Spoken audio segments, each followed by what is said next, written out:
So it's pronounced Fighters, not Fighter Z. Huh.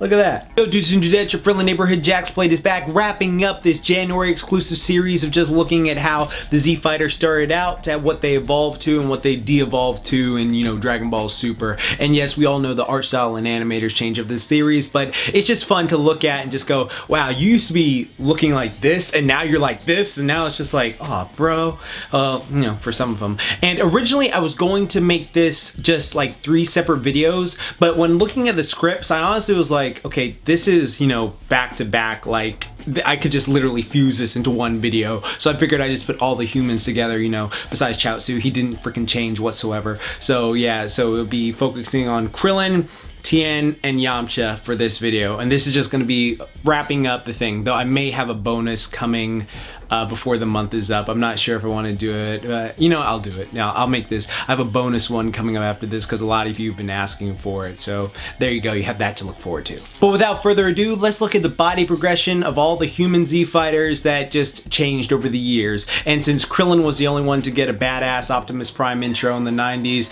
well, you know, Tien, Yamcha, take a bench like you're used to. Sorry guys. Krillin, Peacekeeper. Let's do it! The right hand of justice. We're here for you, Goku. Just tell us what to do and we'll do it. In the heat of battle, there's no one better to have by your side.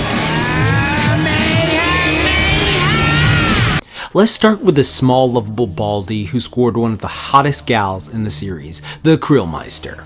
Now, when Krillin is first introduced in Dragon Ball, his body is practically identical to Kid Goku's. Just an average pudgy boy who can do incredible things like sprint for miles on end and knock out full-grown tigers. This was before training with Roshi, by the way, so give my man some respect. Also, for people curious, I did a whole video analyzing Kid Goku and Kid Krillin's Roshi training right here, which you can watch after this. And very similar to 15-year-old Goku, 16-year-old Krillin doesn't make any significant changes by the 22nd tournament besides getting a bit taller. Though, my dude should have had some serious muscle development since he was benching some serious weight. Now, sadly by age 19 at the 23rd martial arts tournament, Krillin was still looking like just an average guy, not too small but not gym ready like Goku, Tien, and Yamcha. He was strong enough to one-punch giant monsters, but just didn't look it, and honestly he maintains this type of body with ever so slightly subtle changes at the very beginning of Dragon Ball Z. But after Goku's big brother Raditz shows up and threatens the whole world with his posse, he figures it's time to get back to it. I'm only human after all. Krillin starts training on the lookout with the other human Z fighters, and after a few months develops stronger looking pecs and arms, and he maintains this look up until Namek, where he's starting to get more and more muscular all over. Matter of fact, I would say Krillin looked his most jacked in the Garlic Jr. saga, which we all know is filler. But here he has strong arms, pecs, traps, and looks pretty much like a mini Jason Statham all the way through the Android and Cell sagas. And with a great bod and lovable personality, he scores one of the hottest babes in the Dragon Ball franchise. 7 years later, his size has shrunken a bit from what it was since he hasn't been training, but he's still quite athletically lean. Though 18's buddy cardio probably helps him with that.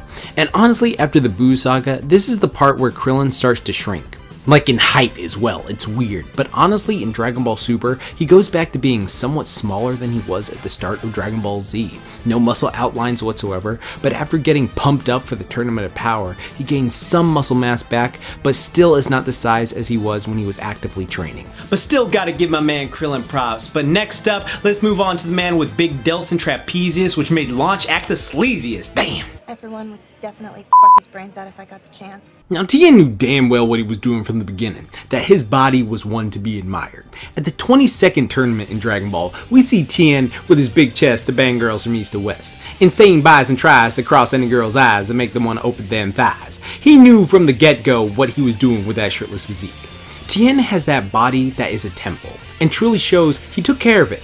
Over the years, Tien gains more and more size like Conan the Barbarian and gets more rips than Mr. Plinkett at Taco Bell. And over the series, he maintains getting more and more jacked that he practically gets Goku's first Super Saiyan pump shoulders as his casual physique. Them boulder shoulders are absolutely insane to the point I think he needs an intervention. But Tien, the doctor said if your shoulders get any bigger... That's why we don't see him anymore. Anyways, after the perfect cricket man is squashed by his former rival's baby boy, Tien noticeably starts to cover up his amazing gains. But why? I personally think this is just one of those situations where, you know, you have a pretty good build, you've been working out, you've got a nice strong physique, but then there's always someone who comes along better, maybe with better genetics, and also getting that, you know, extra pump in. So you just start to look not as great compared to them. You feel like technically you do look good, but you just have this mental block of like, I'm not as good as these people, so you start to cover up. So that's my little headcanon. Honestly, I was just making that shit up, but that actually makes a lot of sense when you think about it. Anyhow, Tien still has his He-Man level physique as we see in Dragon Ball Super. It's just covered up under all those clothes. Wow, one character Super didn't shrink as much. That's something. But anyways, even in GT, he maintains the same body and doesn't even really age. Damn, he's in his 50s and still looks solid though. I guess that's just a plus of being fit, bald, and healthy, because you can't see any gray hairs unless he grows a beard. Just like The Rock. Anyways, let's wrap this video up with the first human Z fighter we even see in the series. You know, sorry about that, Yamcha. I guess we should have went with you first. To be completely honest though, I'd pretty much just be re-talking about the stuff I just said with Tien. Yamcha in Dragon Ball starts off pretty muscular, and then by the end is a bit more muscular than he was at the start of the series, just like pretty much everyone else. At the start of Z, he was bigger than Goku, but by the Android Saga, he had a high level 4 physique. Even after 7 years of no training in the Buu Saga, he still has that incredible physique, albeit a bit smaller. And in Super, he gets the shrink treatment, but in GT, he bulks up again. Same old, same old. But at least he didn't pull a Chaozu and just perpetually stayed the same. No, sir, I don't like it. Well, dudes and dudettes, I hope you enjoyed today's video. I hope you had a lot of fun watching this series through January. I had a ton of fun making it.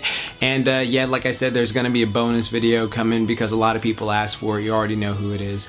And, you know, just thank you for watching. I had a ton of fun with this. You know, I was joking around about all the animation stuff, but it was just, you know, fun. It was just fun to go through and just look at, like, oh my god, you started this way and ended this way. So I'm glad you guys enjoyed it. I just wanted to make a special month for a series that I generally love and stuff like that. Just give it its own like little month. But that was like the only time I, you know, do that besides my horror thing, whatever. But also, I gotta say this real quick. I'm excited to announce this. I've been working on this book the last 3 months, which is pretty much All Might's Aim to Pass the American Dream plan like Deku. And it includes a workout program, a sleep schedule, and you know, a diet thing to follow of how to get the best results so you can get Plus Ultra in 2018. I'll leave a link in the description below so you can be on the VIP list, so when it goes live you'll be the first ones to know about it. But I've been working with a team of nutritionists and personal trainers and other things just last few months, but I've kept that to myself because I like to do it. But now I'm wrapping it up, and if any of you are interested, be sure to just click that link and, you know, sign up for the VIP list, so there you go, when it goes live you'll know. But anyways, keep calm, booyah on, don't forget, Momentai, gonna go work on the bonus now.